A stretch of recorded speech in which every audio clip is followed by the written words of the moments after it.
Welcome to Season 3 of the Twendé podcast. Twendé, meaning let's go in Kiswahili, is an accelerator focused on equipping Tennessee-based Black and Brown founders with the resources needed to grow and scale their businesses. I'm M. Wilder, Twendé Program Manager here at the Nashville Entrepreneur Center, and your host of the Twendé podcast. We're grateful for support from the David and Rebecca Clements family with additional funding from the Community Foundation of Middle Tennessee. Thank you for believing in our mission. For past seasons and our latest episodes, visit ec.co/Twendé podcast. Let's go. What's up, everybody? We are here today with the Brittany Cole, former Equity and Inclusion Officer at the Nashville Entrepreneur Center, as well as Season 2 Twendé podcast host. Welcome, Brittany. Thank you for having me. I'm so excited. And listen, that feels like yesterday and also 10 years ago at the same time. So just super grateful for the Nashville Entrepreneur Center and the impact that this organization creates across the city for entrepreneurs and the impact that it's had on my own journey from 12 years at Pfizer as a commercial leader in sales and marketing to taking the leap and the EC being a bridge in that transition for me to building Career Thrivers to where it is today and for where we're going in the future. So I'm excited to be here to share a bit. Beautiful. So let's jump in. You mentioned building Career Thrivers. When you think about kind of who helps you progress in your life and business, I often hate sports references, but I'm just going to do it. Who's your starting five in this moment of those who are supporting you? Yeah, so I'm going to say my starting five from the perspective of categories of people, right? So first, start and line up straight out the gate definitely is God, hands down. Being a woman of faith, there's nothing that I do that's without some level of acknowledgement and awareness that it's not just me that's operating in this space. So I would say that's one. Second would be family. So I have a bit of the story of, especially when it comes to parents, and when I think about my dad, him not really getting it. So I can remember, when I initially decided to leave Pfizer, my mom, throughout my life before she passed, used to tell me things that I firmly hold on to now, but Brittany, you can do anything. And yes, you're here at this organization, but and at the time I used to look at her but you don't see this bonus at the end of every quarter. And you don't see this good check and these great benefits, but she was right when I think about things that I prayed for then or that I was nervous about initially thinking about taking the leap and things that are just a natural cadence of business ownership today. It's wow, I'm living in what I was afraid I could even had the capacity to do now. So family is a big part of that. So my dad, even though sometimes I think he still doesn't actually get it, he's still super supportive. And then certainly I would definitely say, my husband is in that group too, being an entrepreneur as well, and just really being able to have the support of not only a spouse that supports me because that's my spouse, but also someone that understands the journey and just being able to have that grace with one another when it comes to, cultivating our relationship, having a really great friendship, but also recognizing the dynamics of building a business. And so family would be in the number 2 spot. Then in the number 3 spot, I would probably say are my mentors. And I am of the belief that mentorship is all around us. So I don't necessarily look to one person to be my end-all, be-all mentor. I have mentors that don't even really know me, which probably sounds crazy, but there are people that I admire, that I have a touch point with, but don't really know the ins and outs of my business or ins and outs of my life. But I pull from their experience vicariously, and I'm able to tap into information that they share online freely to have that guidance. So I would definitely say mentors would be in the 3rd spot. Friends definitely in the 4th spot. You need that outlet and that level of play. And I would say as an entrepreneur, sometimes we think that we need friends who are mirroring our journey, but I found a lot of value in the friends that quote unquote don't get it. The friends that aren't building a business, the friends that have a 9 to 5, the friends that work in nonprofit, the friends that work in government, and just having that balance of being able to connect on different levels with different people who bring different things to your life. And so that has really been a blessing to me. And then in the 5 spot, rounding out my top 5, I would probably say our sponsors and advocates. And I know that's like super corporate language, but it's the people that are in the rooms that I don't have access to that speak my name in those rooms highly, that narrative correct when it's necessary, that say, hey, have you thought about Career Thrivers for this? I think this is a great organization that can help in this capacity. And it's those people who have helped me even to have clients like the Nashville Entrepreneur Center, to be able to serve in more impactful ways. So that's my starting 5: God, family, mentors, friends, and those sponsors that are advocating in rooms I don't yet have access to. I love it. That's like that's the formula. That's the formula. And if it's not God, right, the universe, connectedness, right? Yep. But some belief in something bigger that's bringing us together. I love it. And also shout out to Joseph Cole, who I know is your spouse, and love that you said friendship. Yeah. So in thinking about, so you mentioned the 5 spot, folks who are mentioning your name in rooms that you're not in, right? So can you walk us through, and our listeners through, in particular our founders in our cohort across the state, how did you move through landing some of those first corporate clients, right? How did you, when it comes to mindset, when it comes to how you move, what was that process like? Can you walk our listeners through that? Sure. So when I think about, let's just go to the very first deal. And so many thoughts around this. So one, let me say, and this story just is at the top of my mind, so I'm going to share it. Wasn't planning to share this, but during the time that I was here at the Entrepreneur Center serving on the leadership team, we were in a board meeting, and one of the serial entrepreneurs in the city, probably one of the most giving and entrepreneurial ecosystem serving people that I know, Dr. Michael Burcham, and just a brilliant teacher, were in a breakout for a board meeting here at the organization. Not even, and I think we were talking about something 2 to 5 years down the road, but he made this comment that still is very vivid in my mind to this day. And he mentioned that, not to quote verbatim, but the essence of what he shared with me was that the average great founder shifts their business model anywhere from 10 to 12 times. And I remember him saying that. And of course, we're talking about something in terms of, the ecosystem and where entrepreneurship is going in Nashville, very big picture vision casting sort of session. But that just really resonated with me because in that moment, and I would say even still somewhat, was in this phase of okay, this has got us to this point, but I think in order to get where I really want to go, I need to change some things up. And it felt so daunting. So I just remember in that moment thinking okay, wow, Brittany, you're not failing because you might need to change the way that you're going about this. And so that was the kind of my first entry into 2020, which was my first full year of business. So of course, January 2020, no one knew what we know now of 2020, but I left Pfizer at the end of 2019. Went to pre-flight. I was in pre-flight in 2019. So again, it was that bridge for me. So I remember vividly pitching at the showcase graduation for pre-flight, and Which, by the way, I heard you killed it. So well, thank you. I was proud. Shout out to Jeremy, who I still have a wonderful relationship with. So he was my champion mentor, and he really helped to guide me through that pitch presentation. But I remember that first forecast, if we want to call it that, of what my first year of revenue would be. I literally, and this is to the founders listening, it's hey, you got to start somewhere. You may not have the math all the way down, but I'm listen, if I could double my base corporate salary, which was $125,000, I'm okay, I think this will make sense, right? So it's I won't even count bonus and benefit compensation.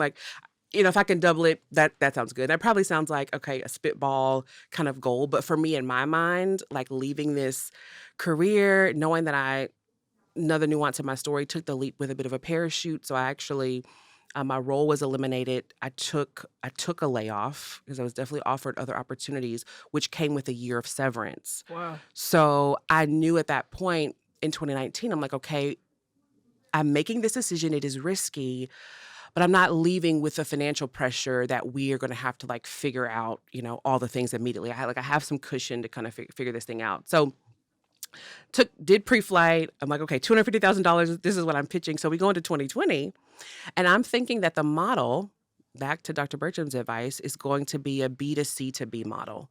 Because before I left Pfizer, I was running a quarterly mastermind for women around personal branding and elevating their career. So very similar to the work that I do now, but it was strictly B2C. So I'm thinking, okay, my original plan was I'm going to build this incredible community of corporate leaders, professionals, working professionals, offering all this free content, like almost like the media kind of model to build a community, like loads of content, value, all the things, email marketing, digital marketing, all of that. And then that, while I'm also speaking, because I've been professionally speaking for the last almost decade now, but I thought that would then give me the leverage to do business with corporations, right? Look at this community, look at this access, look at this opportunity to, whether it was more of a recruitment play or like tapping into talent, wasn't sure, but I thought that was the model. Well, 2020 hit, and around about, for me, like the end of February, a lot of my speaking engagements started to get put on pause.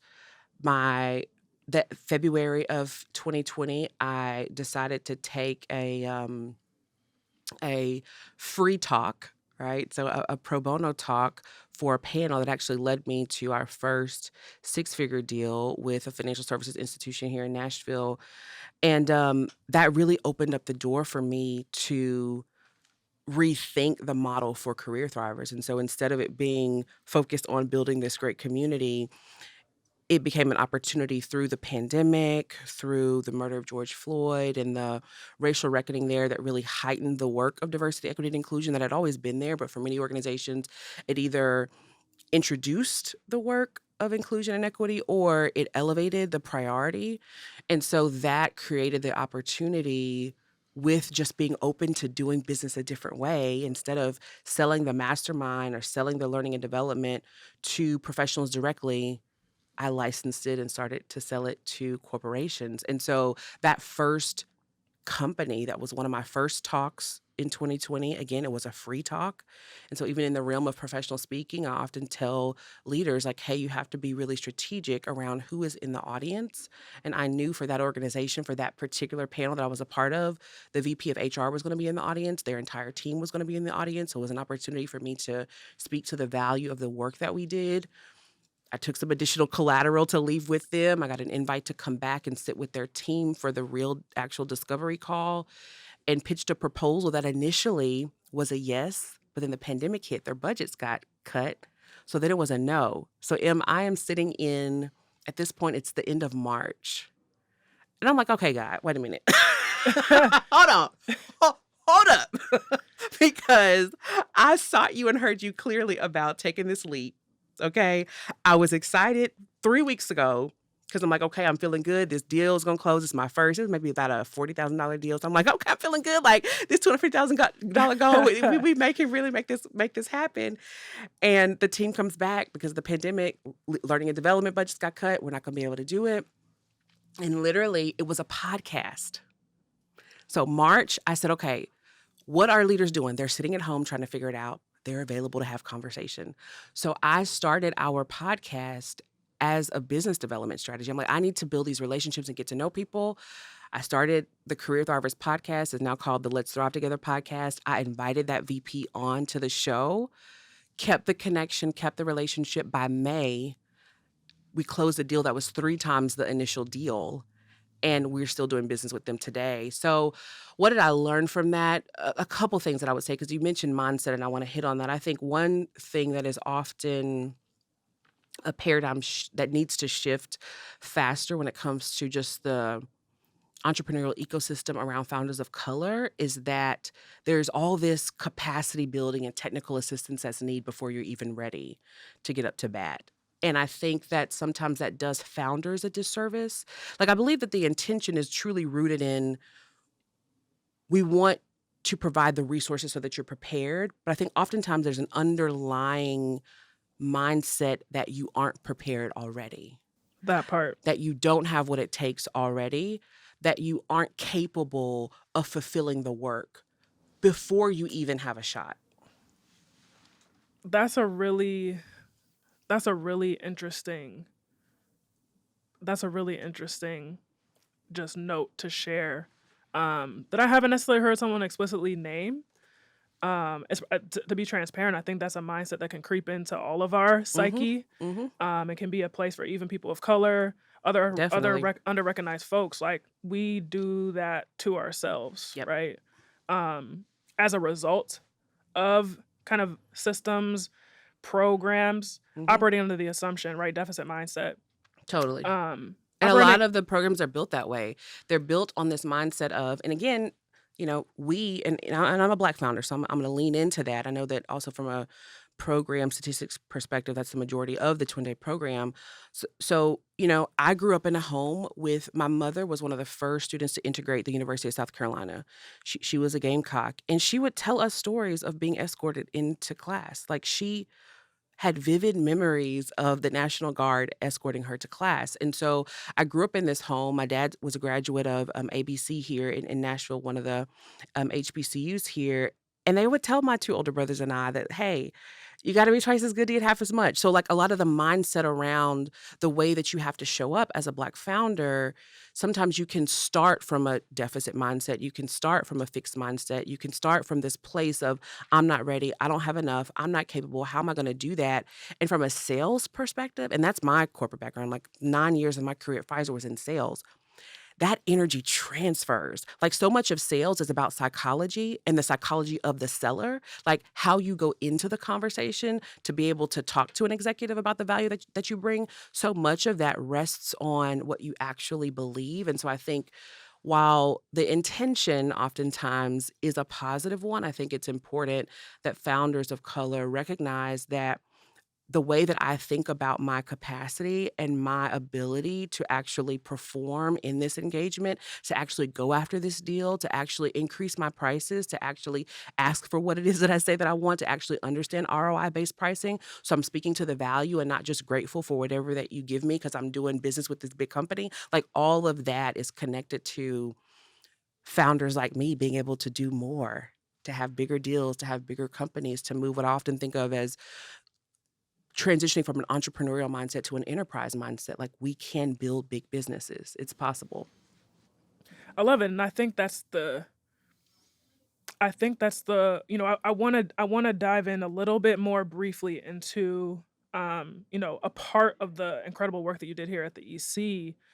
In I mean, you essentially took in terms of addressing the mindset. I think about a founder recently on a call prefaced a question with, "This could be a mindset issue," but right, so we're aware of it, Mhm. and I think we could probably do a better job of addressing it. But one of the things you did with Twende, right, in terms of the partnership with Stimulus, was just that, was the acknowledgement that we need to think bigger about business.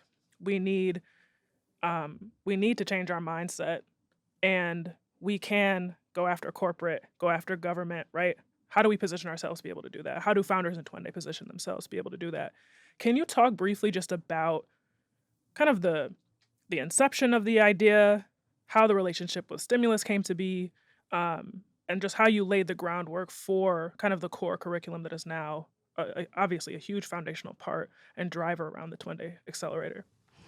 Yeah, so I was super grateful for when I got the tap on the shoulder about the opportunity to join the EC team, as a contractor and thinking about, well, yes, Brittany, there's a role that's open, but, I remember the board member sharing with me, like, okay, I think this is an opportunity for you to come in and to have the EC as a client and to really think about the inclusion and equity work that you do from a corporate perspective and how that connects to this organization and ways to even accelerate it.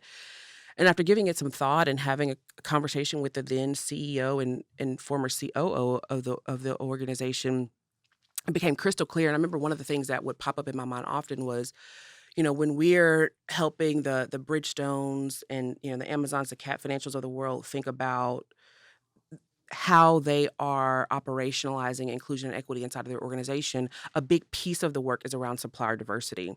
So oftentimes within a corporation's DEI strategy, there's the internal work, there's the workforce, and even like marketplace really is where a lot of the work happens in terms of how you're thinking about how your business does business and having more inclusive markets. But then there's the vast opportunity of how the business does business, because enterprises become big because they do business with other businesses. And so for a lot of organizations, especially into 2020, 2021, you started to see these headlines pop up about commitments to supplier spend that was squarely connected to not just diverse founders, which, for the purpose of our listeners, the word diversity does not mean Black. DEI does not mean race, right? Diversity means difference. It is inclusive of, I often say, when we're in, more educational scenarios, in a room full of white men, there's diversity because there's primary diversity, there's secondary diversity, there's diversity of age, diversity of tenure, diversity of thought, diversity of background, right? So when we say that language, oftentimes people think race, they think Black, they think founders of color, but that's not true. So in that same light, oftentimes when you see supplier diversity, you have to recognize that it is inclusive of all dimensions of diversity. So within those headline numbers, you have to think that includes gender diversity. It also includes things like doing business with veteran-owned businesses, right? So when you parse down into that data and really disaggregate it, great companies, great supplier diversity teams are also tracking their spend with founders of color, right? And so you had organizations like Google in 2021 that didn't just say, "Hey, here's our supplier diversity spend goal. Here's the millions we want to do with Black-owned businesses." So that became a really clear market opportunity if you're thinking about it like a SWOT analysis, where it's like, okay, we're in a season of time, not sure how long that will be, conversation for another time, right? But we're in a season of time where big business is not just looking to do business with, growing businesses, as I like to say, but Black owned and brown owned businesses. Like they are creating pathways for this, very intentional pathways. So that was one, right? External opportunity. Then the strength of the internal org at the Nashville Entrepreneur Center is in the community. So it's like, okay, well, let's just take a second and just look at the board, and I won't name names, but there are some names that come to mind of founders and serial exited entrepreneurs that I admire and respect. And if you look at how they built their business, how they scaled it, they did business with the government. They did business with other corporations. If you couple that with just data, and there is, really no shortage of, well, in some pockets there are, but it's a plethora of information out there. Goldman Sachs comes to mind. There's an organization that's called, I have in front of me right now, that has some phenomenal data on who is driving Black business growth nationally, and they even parse it out regionally by state and by city. So the Brookings Institution, it's a nonprofit organization. They consult. They pull together nonpartisan but in-depth research to improve policy and governance at the local, national, and global levels. So they actually have data on the impact of Black-owned businesses in Nashville, which is really, really powerful.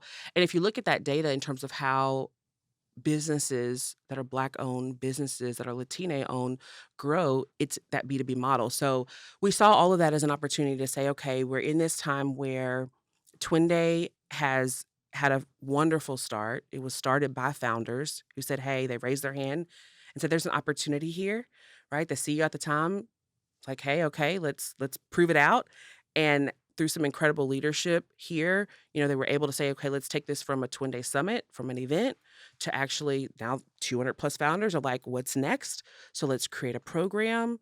Jane, the former CEO of the EC, got the state involved, our governor involved, and we were able to get funding from the state for the program. And so when you look at that journey and then the resourcing behind, when I walked in the door, two things. One, leadership transition was happening massively, but then also there was an opportunity to really shore up the curriculum.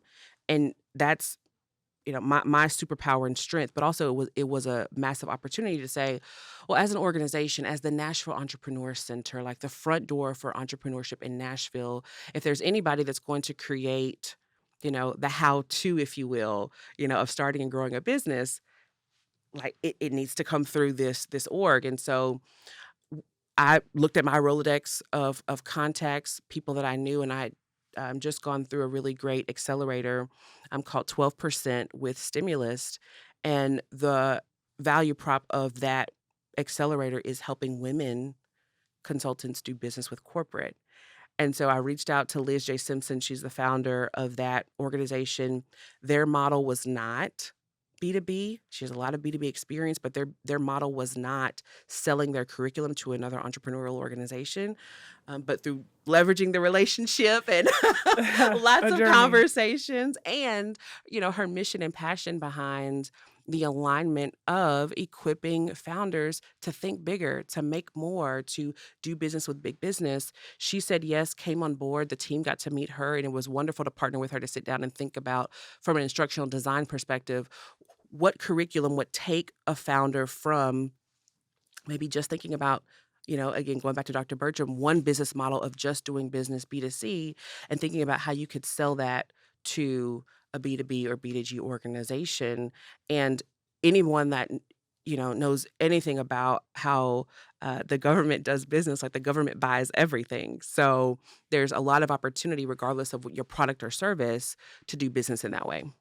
So again, Brittany, thank you for your time and energy as always. Before you head out, I want to ask, as the former Twendé podcast host, 2 years down the line, what do you want to see with Twendé? Yeah, so I definitely asked Bryn a similar question when I was in that seat. And when I think about 2 years from now, I'll just take a nod from, shout out to Marcus Whitney. I'm rocking his t-shirt today from his book launch, Create and Orchestrate. And the theme of that book was really around ownership.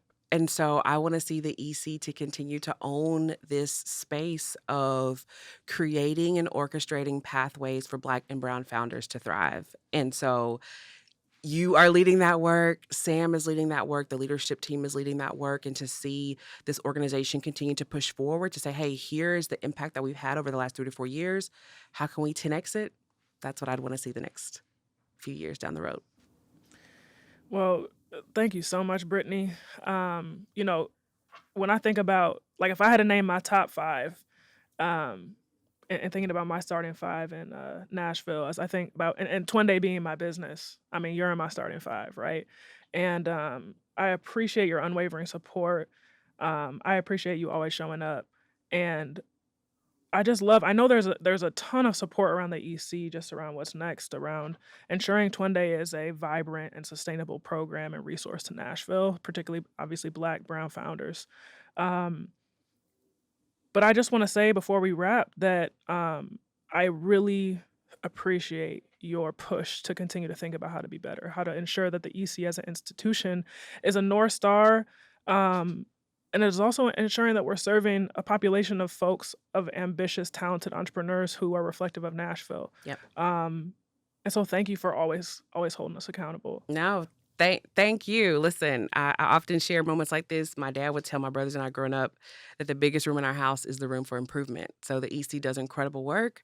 Twendé has been an incredible program, but the question that's always in the back of my mind, whether it's the EC, whether it's Career Thrivers, whether it's my marriage, my friends, my starting 5, it's like, how can we be better? How can we continuously improve on the work that we're doing? And so the EC is really blessed to have you at the helm of that, and you and Sam, and being thought partners with the board and the coaches in terms of thinking about ways to take Twendé to the next level. Thanks for listening. And thanks to the David and Rebecca Clemens family, along with funding support from Community Foundation of Middle Tennessee, for making this podcast possible. From the Chase Studio at the Nashville Entrepreneur Center, I'm M. Wilder, inviting you to engage with our Twendé Accelerator program by visiting ec.co/Twendé.